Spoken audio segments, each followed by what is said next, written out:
Bem-vindos ao The Debate. Hoje a gente vai mergulhar numa tensão, eu diria fundamental, que aparece bastante nos excertos de A Mente Esquerdista. É a relação entre o jeito que a gente organiza a nossa sociedade, sabe? Especialmente o papel do governo moderno e a nossa capacidade como indivíduos de desenvolver competência, autonomia. Exato. E a grande pergunta que a gente vai tentar explorar aqui, né, com base nesse material, é a seguinte: será que o autor chama de Estado assistencialista moderno e critica bastante no texto, ele realmente prejudica de forma assim inevitável o desenvolvimento da nossa competência, da nossa liberdade? Ou será que, por outro lado, mesmo tendo problemas, e claro que tem, ele não seria talvez uma evolução necessária para a gente lidar com a nossa interdependência, com a vulnerabilidade que é parte de ser humano, né? É uma discussão, sem dúvida, que nasce direto das ideias bem provocativas do Lyle Hoster nesses trechos. A minha perspectiva aqui, então, vai ser mais na linha de que o material, sim, nos mostra como esse modelo de Estado, sabe, ao incentivar a dependência, ele acaba minando a capacidade adulta e restringindo a liberdade individual de um jeito bem significativo. Uhum. Já eu vou argumentar que, assim, embora as críticas ao excesso de paternalismo estatal que o texto levanta sejam, olha, muito pertinentes, a própria descrição que o autor faz da natureza humana como relacional, como interdependente, e isso também está no material, ela sugere que alguma forma de organização coletiva é necessária. Então eu vou questionar um pouco essa ideia de que toda intervenção estatal, toda organização coletiva via Estado, seja, por definição, prejudicial para o desenvolvimento individual, como o texto parece sugerir com força. Certo.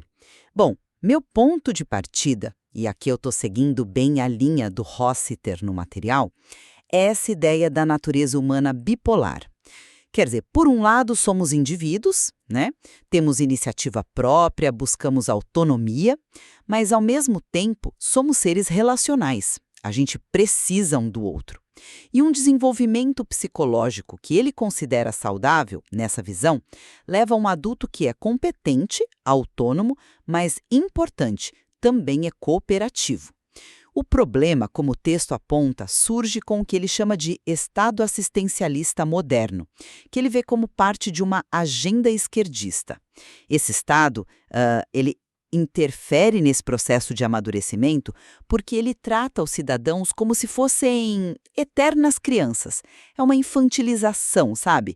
E isso corrói a responsabilidade pessoal. O governo meio que assume um papel de pai superprotetor. Ele quer ser o tutor, o gerente, o provedor de tudo. E isso, argumenta o texto, mina nossa autoconfiança, a nossa capacidade de resolver os problemas por conta própria e também a cooperação voluntária, que seria a base de uma sociedade realmente livre. Essa dependência toda que o Estado cria, ela tem um custo bem alto, a nossa liberdade e o desenvolvimento daquilo que o autor chama de ego competente, que é essa capacidade psicológica do adulto maduro para autonomia, para responsabilidade e que só floresce mesmo, segundo ele, com o individualismo racional e cooperação voluntária não imposta. Olha, eu concordo plenamente que autonomia e competência são ideais, assim, essenciais. E o texto faz muito bem em ressaltar isso.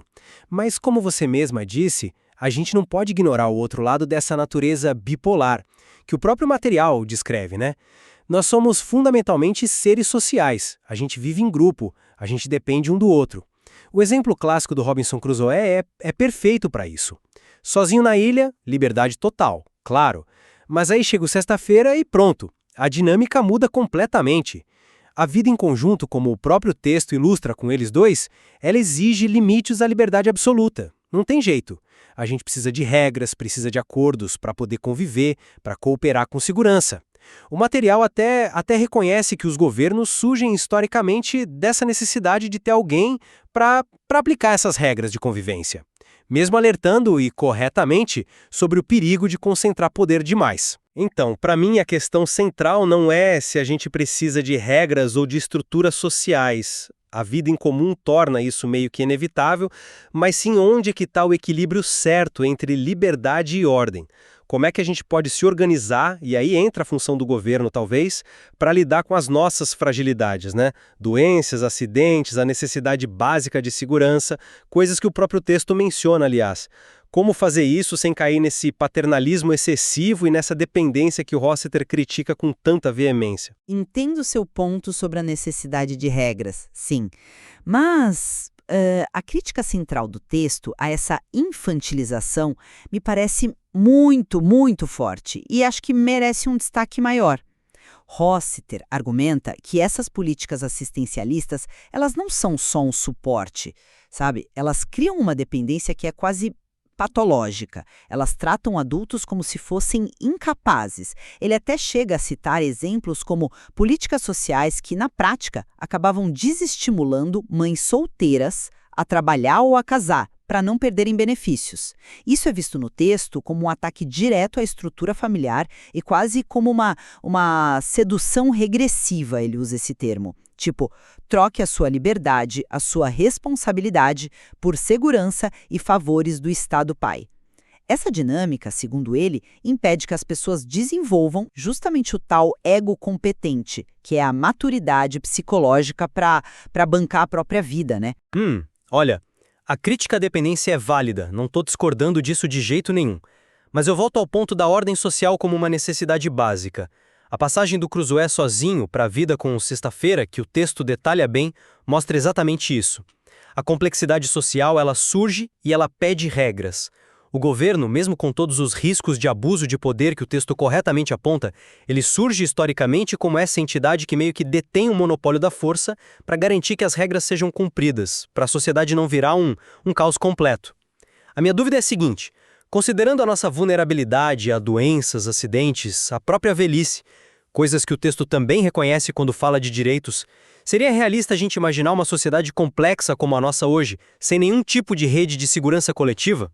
Mesmo que ela seja administrada pelo Estado, a ausência total de mecanismos assim não poderia talvez levar a um cenário ainda pior, com outras formas de dependência talvez mais cruéis até. Não seria o caso da gente buscar formas de fazer isso funcionar melhor, sabe? Em vez de simplesmente eliminar tudo? Esse é um ponto interessante, mas eu talvez o enquadrasse de outra forma, sabe? Focando mais na capacidade individual e na capacidade da comunidade.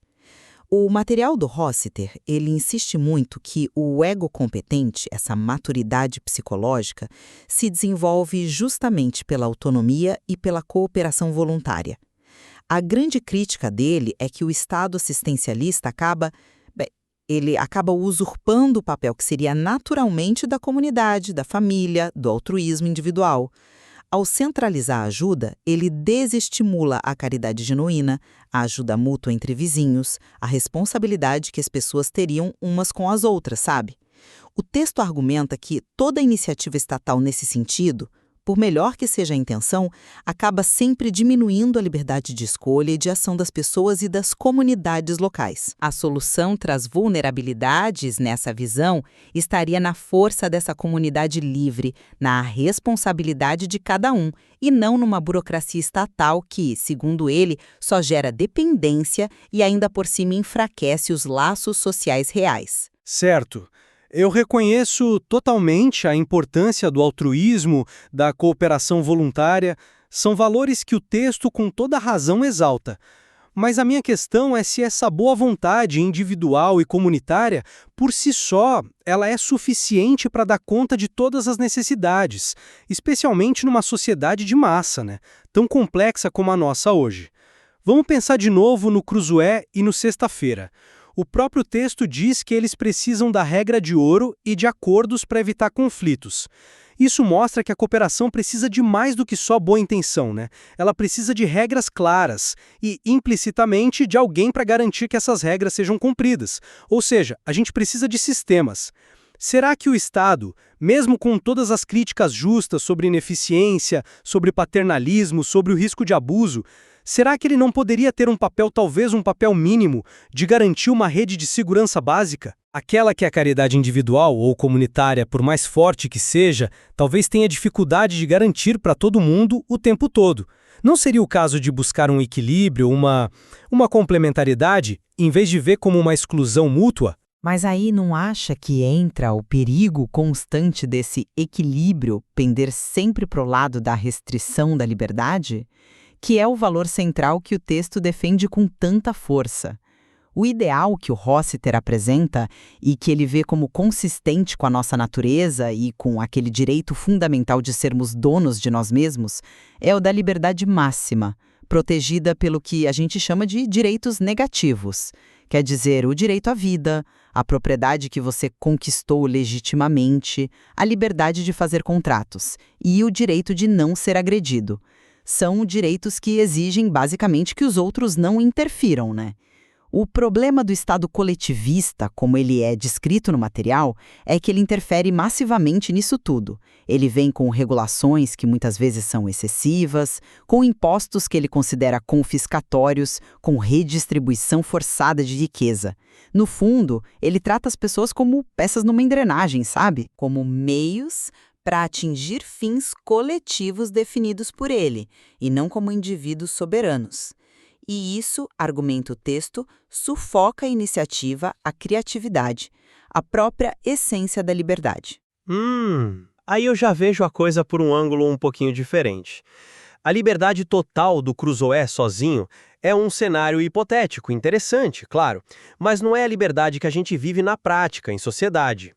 A simples presença de outra pessoa, o sexta-feira no caso, já impõe limites naturais. Você não pode fazer absolutamente tudo o que quer se isso vai prejudicar o outro. O próprio texto que você mencionou quando defende a escolha pela liberdade máxima, ele coloca uma condição importante ali. Ele diz que essa escolha honra a soberania das pessoas individuais e suas tendências inatas à cooperação mútua, mas isso acontece sobre a regra de certas leis, percebe? A própria ideia de uma liberdade ordenada, uma liberdade que funciona na prática, ela já implica que existem regras, que existem restrições. Então, o debate real, para mim, não é se devem existir restrições ou não, elas são parte da vida social, não tem como negar, mas sim qual é a natureza, qual a extensão e, principalmente, qual a legitimidade dessas restrições. E, claro, quem é que tem o poder de definir e de aplicar essas regras? A discordância está em onde a gente traça essa linha, não se a linha deve ou não existir, entende? E o argumento central do material é que essa linha é constantemente ultrapassada por um Estado que se expande muito, muito além da sua função que seria legítima de só proteger esses direitos negativos básicos. E aí o texto entra numa tese psicológica que é bem provocadora, né? Ele sugere que essa preferência por um Estado babá, por soluções mais coletivistas, pode ter raízes em falhas no desenvolvimento psicológico da pessoa, fala de dificuldades em desenvolver confiança básica nos outros, de conflitos não resolvidos sobre autonomia que acabam levando a pessoa a buscar no governo uma segurança quase paternal, sabe? Em contraste, uma sociedade livre, baseada no que ele chama de individualismo racional e responsabilidade, seria o reflexo de um desenvolvimento psicológico que ele considera mais maduro. Pessoas com confiança, com autonomia, iniciativa, capacidade de assumir responsabilidades, que são as características daquele tal ego competente. Essa psicologização da política é, sem dúvida, uma das partes mais instigantes mesmo do material. Mas eu fico me perguntando se ela dá conta de explicar tudo, sabe? O próprio texto menciona que a criança, enquanto cresce, ela observa vários tipos de relacionamentos. Uns são cooperativos, outros são dependentes, outros hostis, e ela é bombardeada por mensagens culturais da sociedade onde vive. Será que a preferência por modelos sociais que enfatizam mais o coletivo ou a segurança via Estado é sempre e somente um sinal de imaturidade ou de algum déficit psicológico, como o texto parece sugerir com tanta força? Não poderia também ser fruto de experiências sociais bem concretas? Por exemplo, a pessoa vê de perto grandes desigualdades, perceber que a caridade voluntária às vezes não dá conta de tudo em larga escala, ou simplesmente vir de uma cultura que valoriza mais a interdependência do que essa autonomia mais radical. Reduzir escolhas políticas que são complexas apenas a projeções de conflitos infantis me parece talvez um pouco simplista. Embora a análise psicológica que o texto ofereça seja, sim, muito interessante para a gente pensar. Bem, para resumir, então, a minha posição, com base no que a gente discutiu aqui a partir do material, O texto apresenta um argumento muito consistente, eu acho, de que o modelo de Estado assistencialista moderno, ao promover a dependência e ao interferir pesadamente nas liberdades individuais, na propriedade, na cooperação voluntária, ele acaba atuando como um freio ao desenvolvimento da competência adulta e à realização plena da liberdade. E ele ainda sugere que essa tendência pode ter raízes em questões do desenvolvimento psicológico individual, como delineado lá pelo Rossiter, onde uma busca por segurança acaba substituindo o impulso que seria natural por autonomia e por responsabilidade. E por outro lado, eu reafirmo que, embora as críticas do Rossiter sobre os riscos da dependência estatal e a sua defesa muito forte da autonomia sejam, extremamente relevantes e muito bem articuladas no material, o próprio texto não ignora, e isso é importante, a natureza social e interdependente do ser humano. Essa nossa condição ela exige regras, ela exige cooperação organizada e, inevitavelmente, alguma forma de estrutura coletiva para garantir ordem e segurança e para resolver os conflitos que sempre surgem quando a gente vive junto. A tensão entre quanta liberdade individual a gente quer e o que a gente precisa para coexistir bem, ela continua sendo um desafio enorme, né? E a visão apresentada nesses excertos, mesmo sendo muito crítica ao coletivismo, ela também nos dá elementos para pensar sobre essa complexidade toda. Sem dúvida. Acho que a nossa conversa hoje acabou iluminando várias facetas dessa relação tão complexa, né, entre como cada um de nós se desenvolve, como a gente exerce nossa liberdade e como escolhemos nos organizar em sociedade. Tudo isso provocado pelas ideias fortes que a gente encontrou nesses excertos de A Mente Esquerdista. Exato. Acho que a análise mostrou bem essa corda bamba, né, entre a busca por autonomia e a realidade que é inescapável da nossa interdependência. É um dilema clássico, tanto na filosofia política quanto na psicologia, na verdade.